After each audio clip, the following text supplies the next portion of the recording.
के हालात कल तक और बेहतर हो जाएंगे, ये जानकारी दे रहे थे डिविजनल कमिश्नर। उनकी तरफ से कहा गया है कि पानी यमुना का जलस्तर जो है वो धीरे धीरे वो रिसीड कर रही है और कल तक स्थिति और बेहतर हो जाएगी क्योंकि बारिश की आशंका नहीं है। बढ़ते आगे, इस बीच अगली बड़ी खबर का रुख कर लेते हैं। बीजेपी का दिल्ली सरकार पर पलटवार भी सामने आया है। अपनी गलतियों का ठीकरा दूसरों पर फोड़ रहे हैं, कहना बीजेपी का।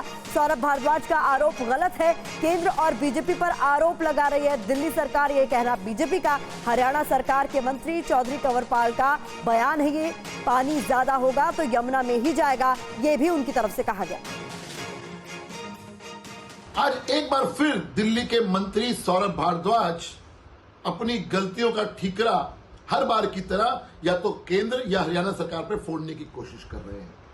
वो फालतू का एक तर्क दे रहे हैं कि हथनी कुंड से बैराज से जो पानी छोड़ा गया वो जानबूझकर दिल्ली के लिए छोड़ा गया, इसलिए बाढ़ आ गई। लेकिन सौरभ भारद्वाज जी, मैं आपका ध्यान और दिल्ली की जनता का ध्यान उस प्रेस कॉन्फ्रेंस की तरफ ध्यान देना चाहता हूं अरविंद केजरीवाल की, जो 10 तारीख को उन्होंने की थी। उन्होंने खुद कहा कि 2013 के अंदर 8 लाख क्यूसिक जो पानी आया था दिल्ली के अंदर, उससे बाढ़ नहीं आई। 2018 के अंदर 8.25 लाख क्यूसिक पानी छोड़ा गया, उससे बाढ़ नहीं आई। लेकिन ऐसा क्या कारण है कि 3.5 लाख क्यूसिक पानी दिल्ली के अंदर अब छोड़ा जाता है और दिल्ली पानी पानी और बाढ़ में ग्रस्त हो जाती है। हमारी साइड में जो है वो नहर है और यूपी की साइड में जो है वो भी नहर है और पानी जो छोड़ा जा रहा है वो जमुना में है। जमुना कोई दिल्ली सरकार की बनाई ही नहीं है, ये तो पहली बनी बनाई कभी पता नहीं कद से 1000 साल से 10,000 साल से कद से बनी कद से नहीं, ये चलने वाला दरिया है। लेकिन बाद में जब सरकारें आई तो सरकारों ने देखा कि ये पानी जो जाने वाला ऐसा है, इसको रोक के हम अगर डिवाइड कर लें तो एग्रीकल्चर के काम आएगा, तो उसके लिए ये कहीं बांध बने, कहीं बैराज बने तो उसके लिए बने, तो ये बैराज उसके लिए बने हैं। अगर पानी ज़्यादा होगा तो स्वाभाविक ही है कि वो जमुना में ही छोड़ा जाएगा, ना कि नहरों में छोड़ा जाएगा। बता दें आपको, दिल्ली में भले ही पानी का स्तर थोड़ा सा कम हुआ हो लेकिन लोगों की मुसीबतें कम नहीं हो रही हैं। आपको मुख्यमंत्री अरविंद केजरीवाल के घर के नजदीक से ही संवाददाता कुमार कुंदन की एक रिपोर्ट दिखाते हैं कि कैसे एक हाई प्रोफाइल फ्लैट पूरी तरह से पानी पानी हो चुका है। इस वक्त हम सिविल लाइंस के इलाके में हैं और सिविल लाइंस का वो इलाका जो सबसे पॉश इलाका कहा जाता है।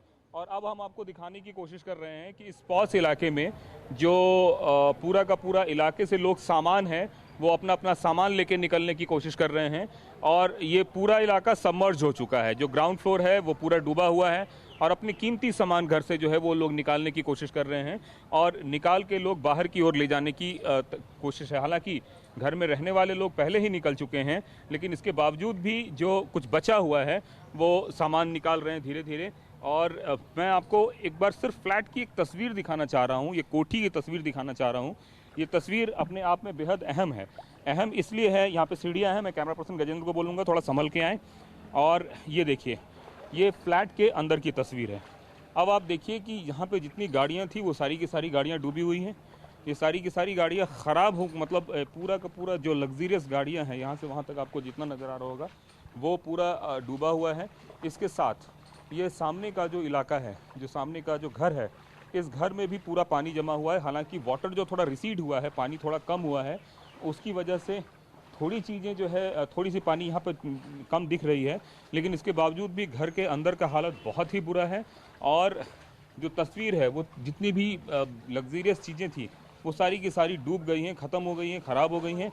पानी जो है, बता कहाँ तक पानी आया था यहाँ पे? पूरा पानी यहाँ तक पूरा पानी आया था, मतलब पूरा सोफा वोफा सब पूरा बेसमेंट तो पूरा भरा पड़ा है अभी तक। इधर आइए जरा सा, बेसमेंट की तरफ भी देखते हैं घर का। ये करोड़ों के जो फ्लैट्स हैं उसकी ये हालत है।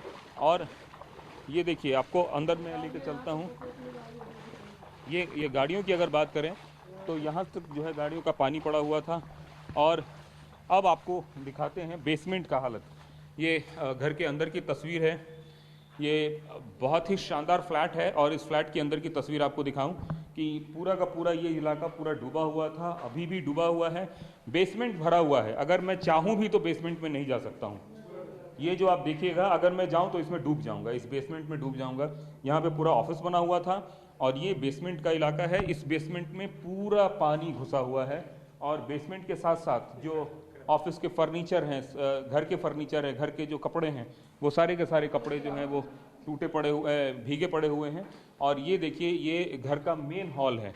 इस मेन हॉल में भी जो ये आपको आप जो दिख रहे हैं, ये जो हैंगिंग है इस पे ये पूरा भीगा हुआ है। इस भीगे होने का मतलब साफ है कि पानी इस लेवल तक आया है।